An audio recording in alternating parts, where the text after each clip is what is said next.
Do Manchester United need a super coach?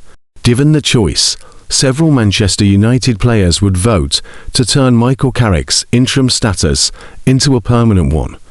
They like his style of management, enjoy his training sessions, and feel the coaching setup, led by former England assistant Steve Holland, has a good balance. But does winning the favour of the squad mean Carrick will, or should, get the job? To some who know Sir Jim Ratcliffe, Carrick's personality does not align with what the British billionaire would typically go for. Ratcliffe, these people feel, is drawn to alpha characters, hence his initial fondness for Ruben Amorim, a man who fought fire with fire. Carrick is cooler in the hot seat. He has quiet authority, rather than the kind of overt assertiveness Ratcliffe has shown in his own media engagements, for better or worse. There is also the aspect that Carrick came in on a temporary basis, selected in no small part due to his United heritage, which granted the hierarchy breathing space amid a fanbase angry at the details of Amorim's departure. If those strange circumstances then, by chance, result in a long-term appointment that would run counter to the programme for forward-planning the INEOS regime at Old Trafford with. There are questions, too, about how Carrick and his staff might handle the rigours of a European campaign alongside a Premier League season, with United on course to return to the Champions League as it stands. Still, several industry insiders with access to the club believe United should go with Carrick due to the major uplift in position that has come since his arrival. They view the wins over Manchester City and Arsenal as evidence of his ability to smartly set United up against the country's best, and by sticking with him, executives would be giving themselves, in effect, to bites of the cherry. If they appoint somebody else, and it starts badly, going back to Carrick is not an option. There is, of course, the rather glaring concern, expressed by people connected to the club, that those making the choice have, so far, a checkered record. Keeping Erik ten Hag, triggering his extra year, only to sack him 4 months later, was the first blot, followed by the bold selection of Amorim, together with his wing-back system. Chief Executive Omar Barada was instrumental in the appointment of Amorim, and while Director of Football Jason Wilcox raised questions on the formation, he ultimately got on board. Sticking with Amorim through unprecedentedly bad results, only to dismiss him when he resisted their lobbying to shift to a back four, goes down as a deeply messy episode. Picking a manager or head coach who can get the best out of the current squad is accepted at Old Trafford as being a crucial aspect this time round.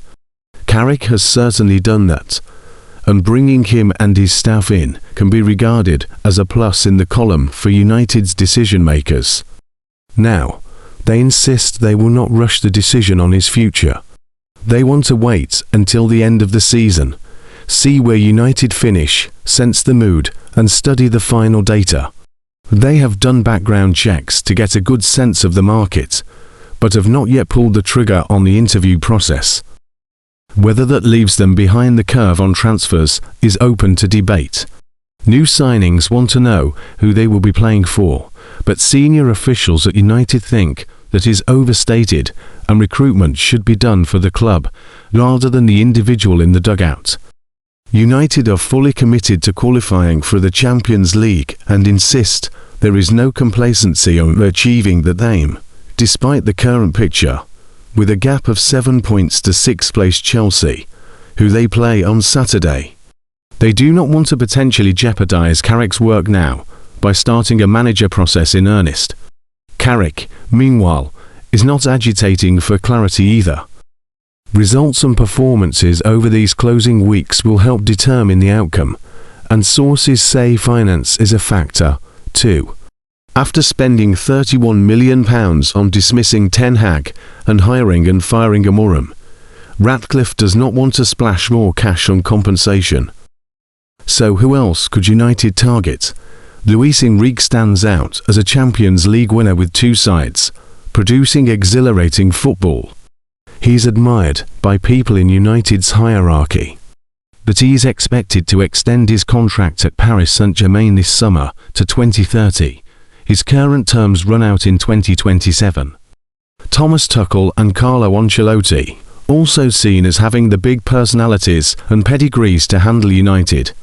But Tuchel has signed a new contract to 2028 with England, where he enjoys a good relationship with Dan Ashworth, the FA's chief football officer, who was dismissed as United's sporting director in December 2024. In February, The Athletic reported Ancelotti is set to sign an extended deal with Brazil to 2030. Julian Nagelsmann, the Germany head coach, is another who will be at the World Cup this summer. United's director of recruitment, Christopher Vival, who was important in the Benjamin Sesko and Sen Lammens signings, is friends with Nagelsmann and would doubtless speak highly of his qualities. The pair worked together at RB Leipzig before Nagelsmann managed Bayern Munich to the Bundesliga title. But the World Cup final is after United's first pre-season game, which complicates things. United would be cautious about again selecting a manager who has not worked in the Premier League before. Andoni Iraola has shown he can handle England's top flight, but the jump from Bournemouth to United is massive. Crystal Palace are in for Iraola as a replacement for Oliver Glasner. Unai Emery has been proposed to United at different stages in the past, and Sir Alex Ferguson is known to admire his qualities as a manager. So, too, does Saiki Bijiristane, Manchester City's former director of football, who remains in touch with Barada. But Emery has a level of control at Aston Villa that no appointment would get at Old Trafford. Ferguson has expressed opinions on the unique pressures and challenges of managing United to people in power. It is, he believes, a significantly different proposition than picking a City manager.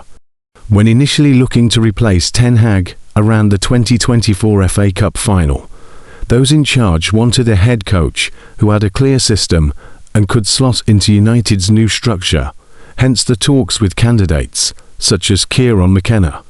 But Tuchel wowed those across the interview table, leading to an offer. Could an unexpected development like that happen again?